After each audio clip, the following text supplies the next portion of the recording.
Tonight on Primetime Politics, collision at LaGuardia. Anything we can do now, we're doing. And right now, that means focusing on taking care of those impacted. 2 Air Canada Express pilots are dead after a late-night collision at a New York airport. Coming up, we'll hear from the Transportation Minister as Canada sends down a team to join the investigation. Also, these 3 audits highlight the importance of careful planning and timely action to address risks.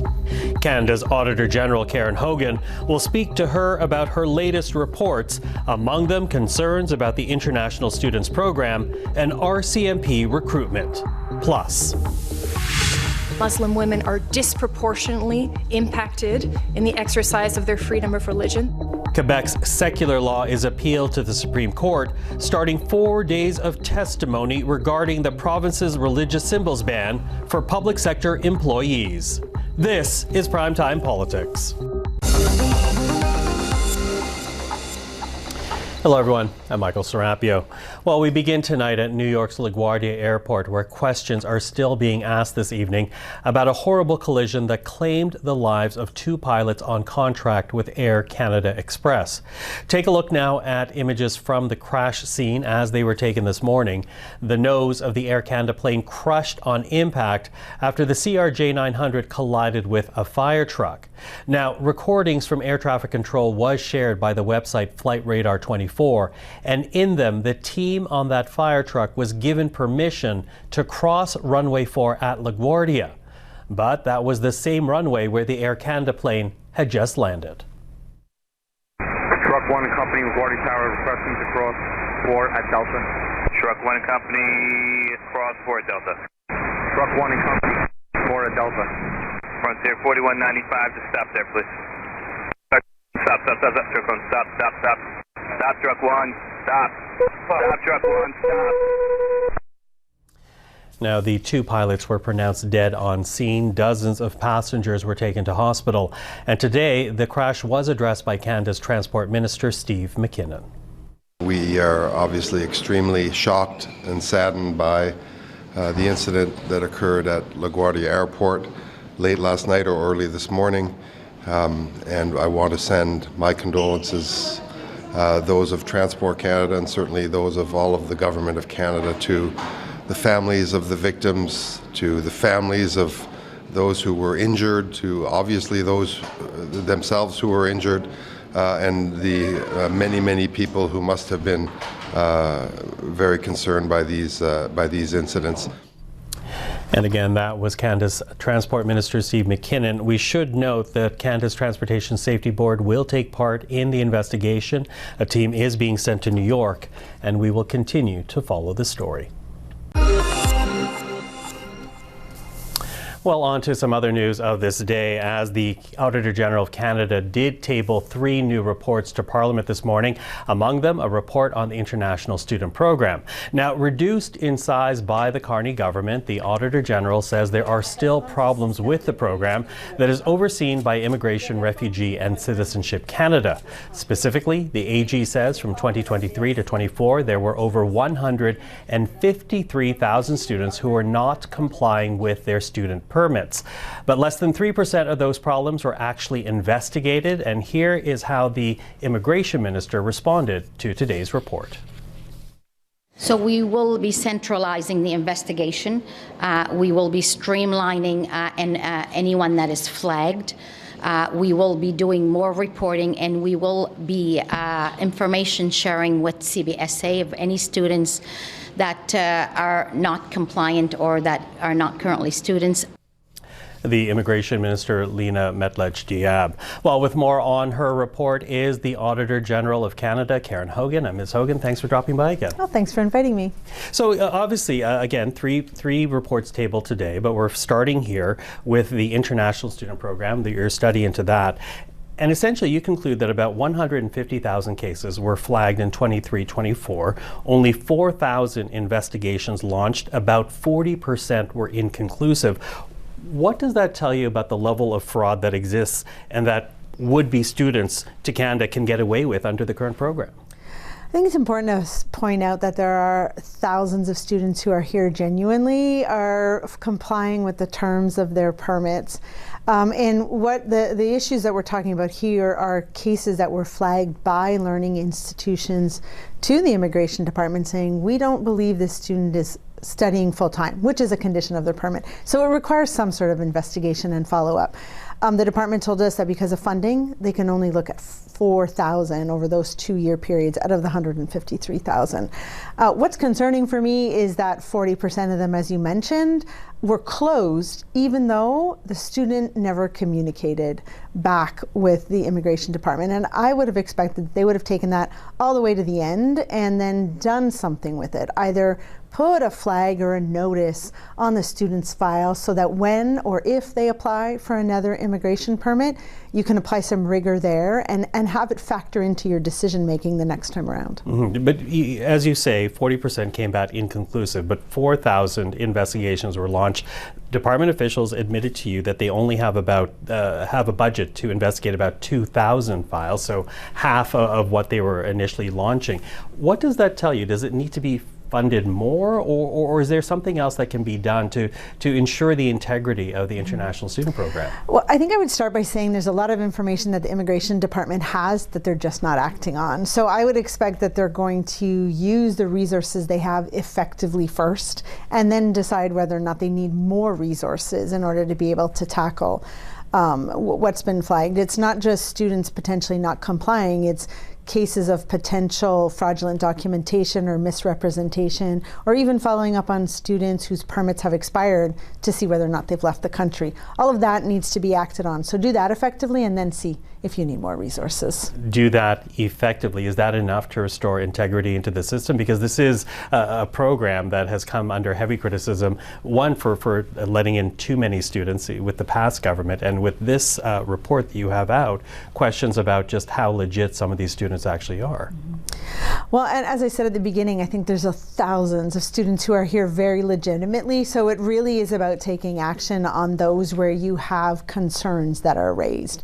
Right, and there's many tools in the toolkit of the Immigration Department that they could use. You could flag it in a file in case there's another application. You could cancel a permit and then let the Canada Border Services Agency know so that together the two departments can take what action is needed. But we weren't seeing that, right? We were seeing a lack of collaboration and sharing of information between two departments that play a crucial role in making sure the international student program integrity is maintained. Mm-hmm. So you identify something with that program. I want to move on now to the RCMP, because that had to do with the second report that you filed this morning. This one having to do with recruitment and the police force. You say it is falling short of its recruitment targets. Why do you find that concerning? Mm-hmm. Well, I think there's been a growing shortage of police officers over the years, and what we found is that their needs they identified were well short of their actual. So they set a target based on the amount of officers they could recruit. And ultimately, when you have chronic shortages in any area or any company, you know that it's going to have an impact on services. And when we spoke to high-ranking officers in some of the divisions that we interviewed, they talked about how they're making a tough choice when you have vacancies to prioritize urgent calls over other things they might do, like traffic stops or community services. And so every community is going to feel that differently. But it's clear that there's been years of chronic shortages, so it's time to do something differently to increase the amount of new cadets. Mm-hmm. Things need to be done differently, as you say, but what is failing right now? Why is the target and need not being met by recruitment right now? I think I would flag a few things. The first is that the RCMP was missing important information in determining their needs. They were really focusing in on contract and Indigenous policing, only one of their 3 business lines. So you have to think about all your needs. You need to think about how you move more senior or seasoned officers from contract and Indigenous to other areas. So it creates vacancies, and then you need to think about attrition. So there's a lot of elements that we're missing in HR management that I would like to have seen. But then one of the big contributors is how long it took the RCMP to process their applications. They have a service standard of about 224 days, and we found that on average it took 330 days. So there's about 40% of their applications that are seeing people withdraw or just stop communicating. And if you can convert those into some successful applicants, then you could increase the number of police officers that you train. Mm-hmm. Now, we should point out that Gary Anandasangri is the Minister for Public Safety. He says the RCMP accepts all of your findings and recommendations, so we're going to see where that goes. But before we're done, I also want to bring up the third report that you raised today, and that has to do with the Phoenix pay system, now 10 years old, and what will replace it, which is the day force system, to be replaced in about, I think, 5 years' time. And right now, you're concerned that the day force system will not solve the problems of the Phoenix system, or at the very least inherit the problems of the Phoenix system? Well, I think that the departments, Treasury Board, Secretariat, and Public Service and Procurement Canada are on the right path as they're sort of planning this, but it's still early stages, right? The first departments are supposed to move on to day force in 2027, and we raised some concerns or some risks here. And I think not simplifying pay rules, which was something that was a key issue identified after Phoenix, is what concerns me the most. It's been a decade and there's been limited progress on that.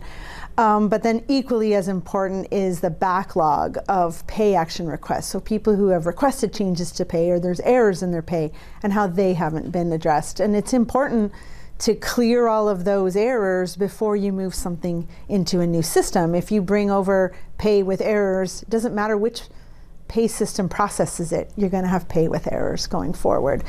So shortening the timeline by 3 years, they made that decision just this January, is really, I think, raising the risk flag that you'll run out of time to clear the backlog and also to make sure departments are ready. How big is that backlog right now? So the backlog right now is about 233,000, or at least at the end of our audit period. And we found that about 50% of that is over 2 years old, and about 16,000 transactions are more than 6 years old. Those long outstanding transactions are going to be hard to resolve, and they might take more time than the ones that they're clearing out now. So it's important to make sure you have time to fix that. Mm-hmm. Do you think the ministry has to think about restoring the original timeline? As you say, they trimmed 3 years off to the transition.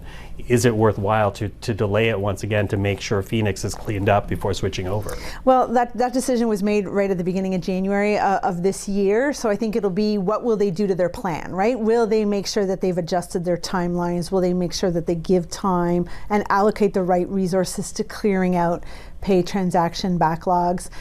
Because if you, as I said, if you put bad information into a system, it's just going to give you errors in pay on the other side, and you want to minimize repeating Phoenix. Okay, well, 3 important reports tabled today. Karen Hogan, thank you for this. Thank you. Well, time now for a look at what else happened in politics today. That's the reason we're taking it over, because of that attitude, not to build anything, but that's typical from the lefties down at the City of Toronto. That is the Ontario Premier Doug Ford announcing today that the provincial government will take over Toronto's Billy Bishop Airport. Located in downtown Toronto, the airport was partially controlled by the city, but that is no longer the case. The province now declaring the airport a special economic zone, which will clear the way for larger jets, a move that has been opposed by many in the city. Also, the program has been rolled out over the last several weeks. We are down to the last 7 days. As of March 31st, the time for those who enroll who have prohibited firearms comes to an end. Right now we have over 26,000 Canadians who have voluntarily enrolled, declaring over 51,000 firearms. That is the Public Safety Minister, Gary Anandasangri, announcing that the declaration period for the government's assault-style firearms compensation program is coming to an end. Back in 2020, the Trudeau government prohibited some 2,500 assault-style firearms in Canada. Anyone who owns one of those weapons must declare it by the end of this month, and doing so qualifies a gun owner for compensation. But with or without compensation, those firearms will have to be disposed of by October 30. Failing to do so could lead to criminal liability. And finally, if you get put in a situation such as that where you're being pressured by the government to be quiet, will you still speak out? I am seeking the role of Parliamentary Budget Officer, which is independent of the government and has as its core mandate to serve parliamentarians. I would see you collectively as my boss. I think that the key of that role is to provide you with exactly that pointy analysis. That is Annette Ryan, the Carney government's choice to be the next parliamentary budget officer, answering a question from Conservative finance critic Jasraj Singh Hallan. Ms. Ryan is a senior public servant, but reports suggest Conservatives will vote against her, preferring her predecessor, Jason Jakes, who was the interim PBO and who had been critical of government spending. Well, even with Parliament on break last week, the federal government made some key announcements, many pertaining to defence procurement. Among those announcements, $200 million to lease a Canadian-owned space launch pad in Nova Scotia, a $300 million deal to buy 30,000 assault rifles for the Canadian Armed Forces, and another $300 million agreement to scale up the production of munitions at a factory in Ingersoll, Ontario. All of these part of the federal government's effort to resupply Canadian forces and reach Canada's NATO spending commitments. Well, joining us now is Canada's Secretary of State for Defence Procurement, Stephen Fuhr. Minister, thank you for making the time. Thank you for having me. So the week that Parliament was on break, there were a number of defence announcements made, and I want to begin with the decision that your government has made to move ahead with Canadian-made assault rifles and munitions, because ammunition production identified as an area of particular importance for Canada, identified in the defence industrial policy of your government. Why the investment of hundreds of millions of dollars in this particular area? Why is this seen as a priority for the government? Well, I mean, it's a priority for government because it's a priority for the military. I mean, they set the requirements and they let us know what they need to do the jobs that we ask them to do. I met with the commander of the Army. I've met with him several times, but one of the first times we met, probably in the late fall, we went through all the things that they needed. Many of them are high priority, but this rifle was one of the highest priorities that he said he needed. So we went to work to see how we could expedite. I'm really, really proud of this procurement.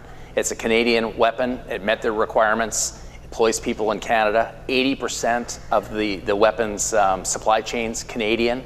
Colt's going to have to spool up, its workforce to almost double the size that it is now.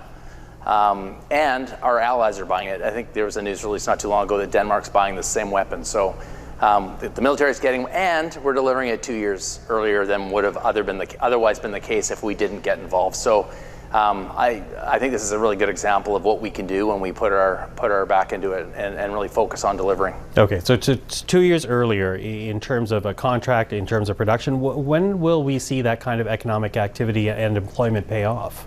Well, you should be seeing it right away. I mean, those weapons will be delivered in 2027, which is not long from now, not far from now. And there's, the first tranche of the weapons is 30,000 weapons. So I'm pretty certain if they're going to be delivering in 2027, they're going to be really spooling up production right now.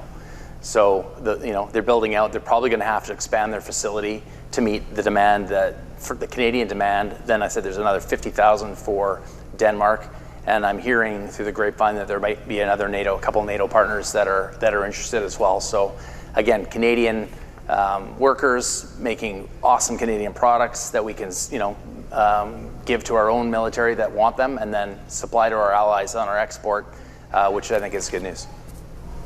Now, your government also announced $200 million for a launch pad, a space-capable launch pad based in Nova Scotia.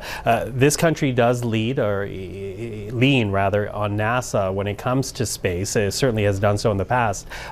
Does this investment mean that relationship with NASA is changing? I think again, with our general sentiment to be more resilient and less reliant, I think this just falls into that category. Canada is very, very good in space. I didn't realize how good we were in space until I took this role. We're probably one of the best countries on the planet in space robotics. We're certainly super competent and capable in a level, space observation, communications, all sorts of space capability. Where we lack, capability is in launch. And the Europeans don't have a very good, robust launch capability either. So Canada's decided that, if we want to grow our space capability, launch is a big part of that, and that's where we figure we need to invest, not only for ourselves, but we'll be able to help others, once we build this out in a more wholesome way to make sure that we can satisfy our allies' needs as well as Canada's needs. Now, back in November, there was a test at the Nova Scotia spaceport. It was conducted with a Dutch company to launch a hypersonic test rocket. Is that what we're going to see with this space pad? Not only Canadian, but also a European, maybe Dutch partnership to make this a success? Yeah, this I would suspect that we'll see collaboration across a wide front of different capabilities. Part of that build, partner, buy program that underpins the Defence Industrial Strategy is exactly that. So yes, we will partner with others where we can to build out capacity, again, not only just for Canada, but for our like-minded allies that share our values. And getting back to my first question on it, though, does that mean our relationship with the United States is changing vis-a-vis space? I guess you could look at it that way. We need to be more resilient across a wide range of areas. Space is one of those areas, so I guess that is a change. We're going to rely on the U.S. less. Doesn't mean we're not going to work with them. Of course, they're an important partner of Canada. But, Canada's a sovereign country, and, we've decided that in certain areas we want to have sovereign capability and sovereign capacity. Space is one of those. It's detailed in the DIS, and that's what we're moving towards. Okay. So big announcements again last week, munitions and space being the priority announcements of last week. But I also want to talk about some upcoming decisions, some big contracts. And of course, one of them has to do with the F-35, whether or not that contract might be amended with a Gripen contract. Now, it was reported last month that your government made payments that will go towards another 14 F-35 jets, and that's in addition to the 16 jets Canada is already committed to. So does that mean, now that a payment has been made, that the debate over the Gripen is over? No, I think it's been clear that we're going to take the time we need to make the decision that is in the best interests of Canada and Canadians and the military. I'll just reiterate a bit of what you said there. We're contractually obligated for 16 airplanes, and we have purchased long lead items for 14 more. We haven't slowed anything down. We haven't stopped anything, but we're pondering what the future looks like moving forward with our fighter capability, and when the government's ready to share that with Canadians, they'll do so. Okay, so the very fact that more money was put down on another 14 jets, that does not necessarily mean that the Gripen debate is over? No, we're still in analysis mode here. Okay. I also want to talk about submarines before you and I are done today, because there is a question about whether or not Canada will go with the South Koreans or go with the German-European partnership on subs. And I know your government is looking for an industrial benefit, perhaps, for example, a German car company with a German contract, a Korean car company with a Korean contract. How important will that impact, industrial benefit, be? Will that actually determine which country Canada will go with?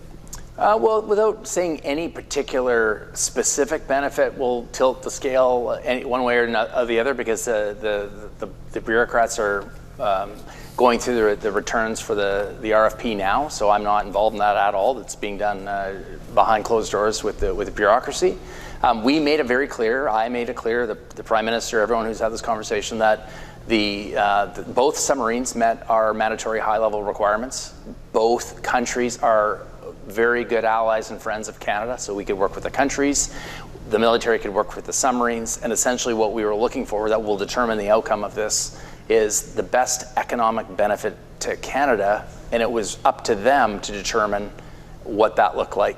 So We'll see. The other good news on this front is terms of timing.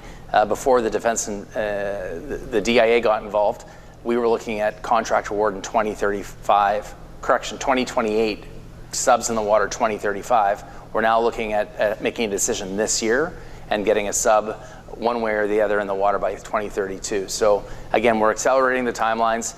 Both those machines meet the military's high-level mandatory requirements. Both countries and both companies are really good allies and customers of Canada. So we'll see what comes out of this. But a mixed fleet, is that an option?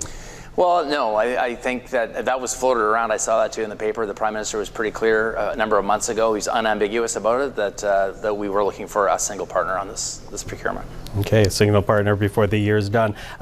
Thank you for this, Stephen Fuhr. We will speak again in future. Thank you very much.